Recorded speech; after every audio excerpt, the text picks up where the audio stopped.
નમસ્તે વિદ્યાર્થી મિત્રો, કેમ છો? મજામાં ને? સરસ. તો ચાલો બાળકો, આજે આપણે ધોરણ 9 વિષય ગુજરાતી ગદ્ય નંબર 2 ચોરી અને પ્રાયશ્ચિત એ પાઠનો અભ્યાસ કરીશું. જેમના લેખક છે ગાંધીજી, જેમને આપણે સૌ સારી રીતે ઓળખીએ છીએ અને ગાંધી બાપુ તરીકેની ઓળખાણ જેમણે પ્રાપ્ત કરેલી છે એવા આપણા મહાત્મા ગાંધીજીએ પોતાનો એક આત્મકથા ખંડ જે સત્યના પ્રયોગો આપેલો છે એમાંથી આ પાઠ છે એ લેવાયેલો છે. આ પાઠનો સાહિત્ય પ્રકાર છે આત્મકથા ખંડ. ગાંધીજીનો જન્મ 2/10/1869 ના રોજ થયો હતો અને એનું અવસાન 30/1/1948 ના રોજ થયું હતું. બાપુ રાષ્ટ્રપિતા મહાત્મા મોહનદાસ કરમચંદ ગાંધી. ગાંધીજીનો જન્મ પોરબંદરમાં થયો હતો. બાળકો, આપણે સૌ સારી રીતે પરિચિત છીએ ગાંધીજીથી અને ગાંધીજીનો જન્મ પોરબંદરમાં થયો છે એ પણ આપણને ખબર છે. તેમના પિતા કરમચંદ ગાંધી પોરબંદર રાજ્યના દિવાન હતા. માતાનું નામ પુતળીબાઈ હતું. પોરબંદર, રાજકોટ અને ઇંગ્લેન્ડમાં અભ્યાસ કર્યો. તેમણે ઇંગ્લેન્ડમાંથી કાયદાની ઉપાધિ મેળવી હતી.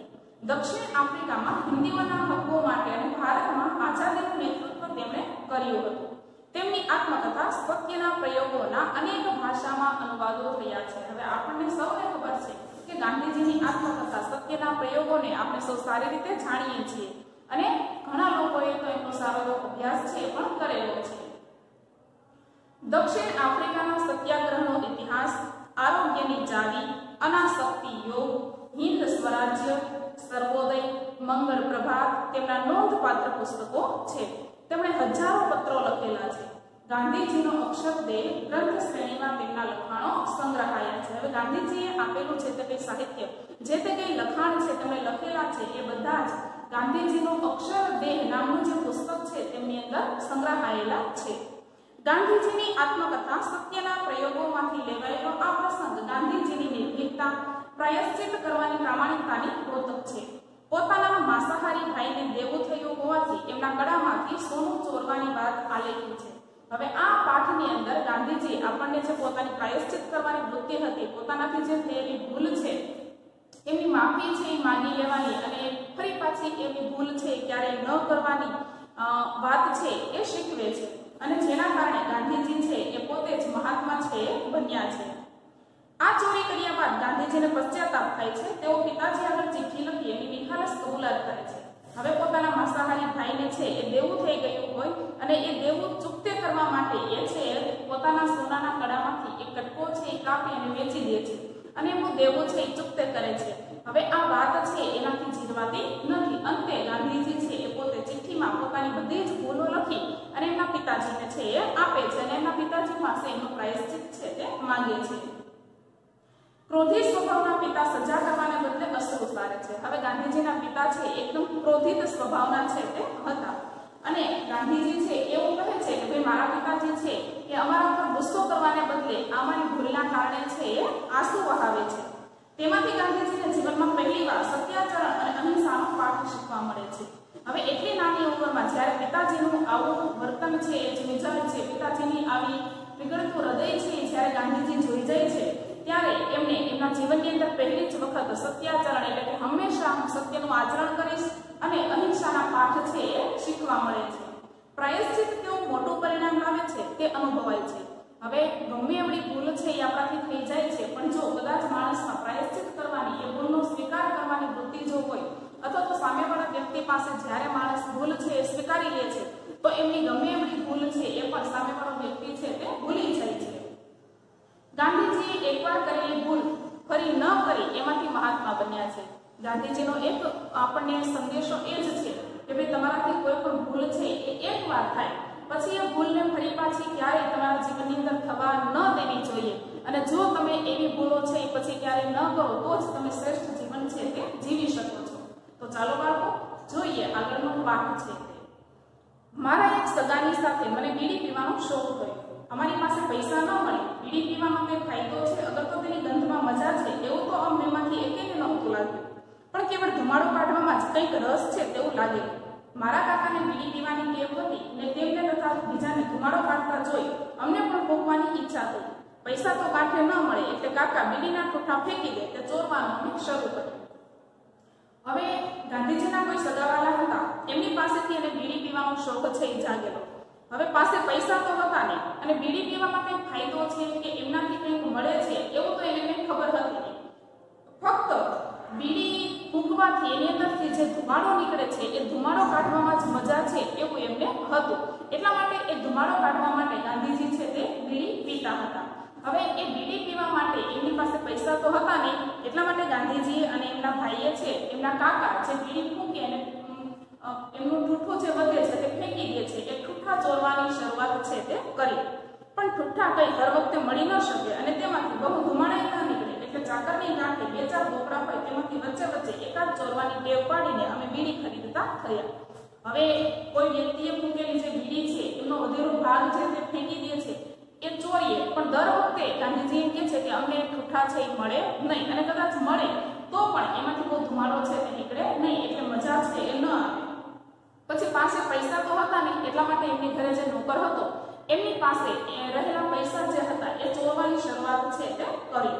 પણ એને સંઘરવી ક્યાં એ સવાલ થઈ પડ્યો. હવે ચોરેલા પૈસામાંથી બીડી તો લઈએ, પણ એ બીડીને સંઘરવી ક્યાં, એને રાખવી ક્યાં, એ એક સવાલ ઉઠ્યો. વડીલોના દેખતા તો બીડી પીવાય જ નહીં એ ખબર હતી. હવે વડીલોનું સન્માન છે એ કરવું જોઈએ, એમનું માન છે એ જાળવવું જોઈએ, એ વાત ગાંધીજીને ખબર હતી. એટલા માટે વડીલોના દેખતા તો આવું ગંદુ કાર્ય છે એ થાય નહીં, એમની સામે તો બીડી પીવાય નહીં. જેમ તેમ કરી 2-4 ટોકડા છોડીને થોડા અઠવાડિયા ચલાવ્યું. દરમિયાન સાંભળ્યું કે એક જાતના છોડ, તેનું નામ તો ભૂલી ગયો છું, એ થાય છે જેની ડાંખડી બીડીની જેમ સળગે છે, તે પી શકાય. અમે તે મેળવીને ફૂંકતા થયા. હવે દર વખતે પૈસા છે એ પણ ચોરવા માટે મળે નહીં, દર વખતે પૈસા છે એ હાથમાં ન લાગે, એટલા માટે બીડી છે એ લેવાનો મોકો મળે નહીં. એવામાં ગાંધીજીને ખબર પડી કે એક એ પ્રકારનો છોડ આવે છે, જેનું નામ તો ગાંધીજી એમ કહે છે કે હું ભૂલી ગયો છું, પણ એ છોડના નાના નાના ડાંખડા કરી અને પછી એમને સળગાવી બીડીની જેમ જો ફૂંકવામાં આવે તો એની અંદરથી પણ એવો જ ધુમાડો છે એ નીકળે અને મજા આવે.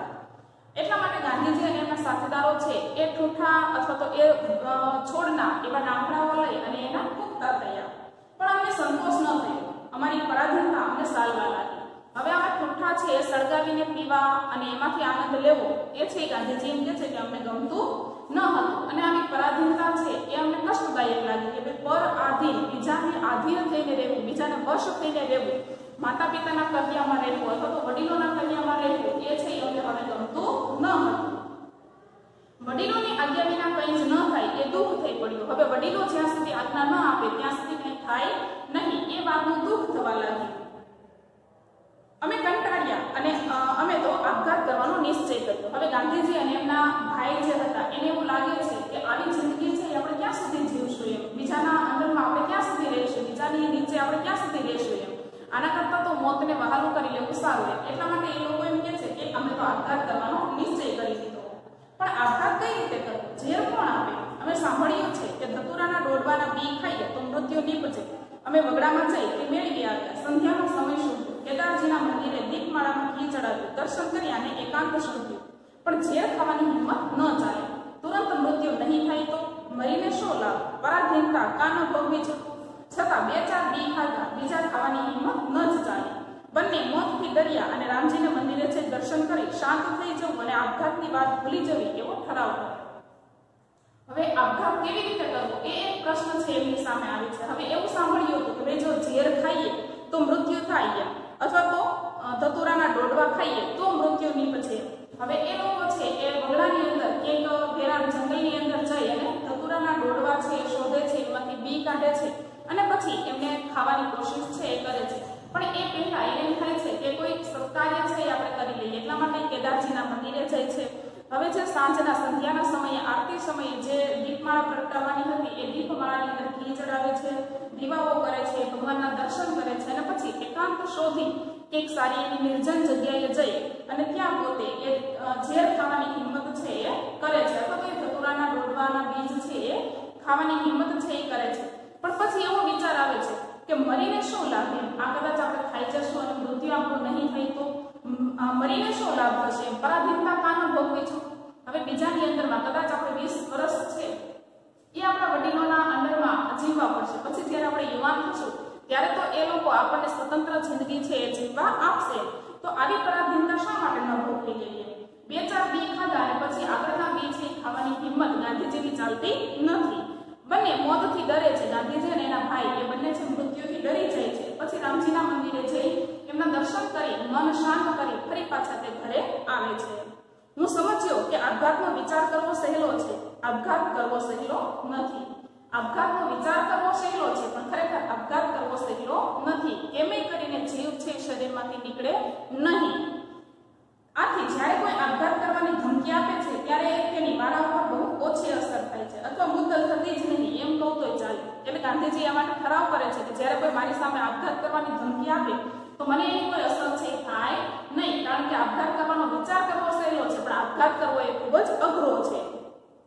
આ આપઘાતના વિચારનું પરિણામ એ આવ્યું કે અમે બંને એકઠી બીડી ચોરીને પીવાની તેમજ નોકરના ઢોકળા ચોરવાની અને તેમાંથી બીડીને ફૂંકવાની ટેવ ભૂલી જ ગયા. હવે આપઘાત કરવાની વાત છે એ હતી, એમાંથી આપઘાત કરવામાંથી તો બચી શક્યા, પણ એમની સાથે સાથે એક શ્રેષ્ઠ વિચાર એ પણ આવ્યો કે હવે આપણે બીડી પીવાની જે આપણી આદત છે એને છોડી દેવી છે, અને આ જે તે કોઈના પૈસા ચોરવાની જે કુટેવ આપણી અંદર આવી છે એને પણ આપણે છોડી દેવી છે. જો એવું કંઈ ન કરીએ તો પછી કોઈ પરાધીનતા જેવું આપણને કંઈ લાગે નહીં. મોટપણે બીડી પીવાની ઈચ્છા મને કદી ન થઈ, અને એ ટેવ જંગલી, ગંદી અને હાનિકારક છે એમ મેં સદાય માન્યું છે. હવે આ એક વિચાર કર્યા પછી બીડી પીવાની એ આદત છે એ ક્યારે મારી અંદર આવી નહીં, અથવા તો એવી કોઈ ટેવ છે, એવો કોઈ વિચાર છે એ જ મને ક્યારે આવ્યો નહીં. બીડી પીવી એ એક ગંદી, હાનિકારક અને જંગલી ટેવ છે એવું મને હંમેશા માટે લાગ્યું છે. બીડીનો આટલો જબરજસ્ત શોખ દુનિયામાં કેમ છે એ સમજવાની શક્તિ હું કદી મેળવી શક્યો નથી. હવે દુનિયાના લોકો આટલી બધી બીડી છે કેમ પીવે છે, એને કેમ પીવી ગમે છે એ મને હજી સુધી સમજાણું નથી. જે આગળના ડબ્બામાં ઘણી બીડી ફૂંકાતી હોય ત્યાં બેસવું મને ભારે થઈ પડે છે, અને તેના ધુમાડાથી હું ફૂંગળાઈ જાઉં છું. પછી તો મોટા થતા ગાંધીજી એમ કહે છે કે જ્યારે હું આગળની અંદર પ્રવાસ કરું છું ત્યારે ત્યાં જે લોકો બીડીઓ ફૂંકતા હોય છે એ બીડી લોકો કેવી રીતે ફૂંકી શકે છે અથવા તો એને કેવી રીતે ગમે છે એ જ મને સમજાતું નથી, અને ત્યાં હું બેસી પણ શકતો નથી. તો આવી ગંદી, જંગલી અને હાનિકારક ટેવોથી હંમેશા માટે દૂર રહેવું જોઈએ એવી વાત છે એ પણ આ પાઠ દ્વારા ગાંધીજી છે એ આપણને સમજાવે છે. વિદ્યાર્થી મિત્રો, આ પાઠની અંદર ગાંધીજીએ ઘણી બધી એમની કુટેવો વિશે વાત છે કરી છે. પોતાના બાળપણની અંદર એમની અંદર પણ ઘણી બધી નાની એવી કુટેવો છે એ હતી કે જેનાથી પોતે બચી શક્યા છે, જેનું પ્રાયશ્ચિત છે એ પણ કર્યું છે, અને ખુલ્લેઆમ એમણે એમના આત્મકથા ખંડની અંદર લખાણ છે એ પણ કર્યું છે કે ભાઈ મારી અંદર આવી કુટેવો છે તે હતી, અને એમાંથી બહાર નીકળવા માટે મેં આટલા સંઘર્ષો છે એ પણ કર્યા છે. તો વિદ્યાર્થી મિત્રો, અહીંયા સુધી આ પાઠ છે આજે આપણે રાખીએ. ફરી પાછો આગળનો પાઠ આપણે આગળના વિડીયોમાં જોઈશું.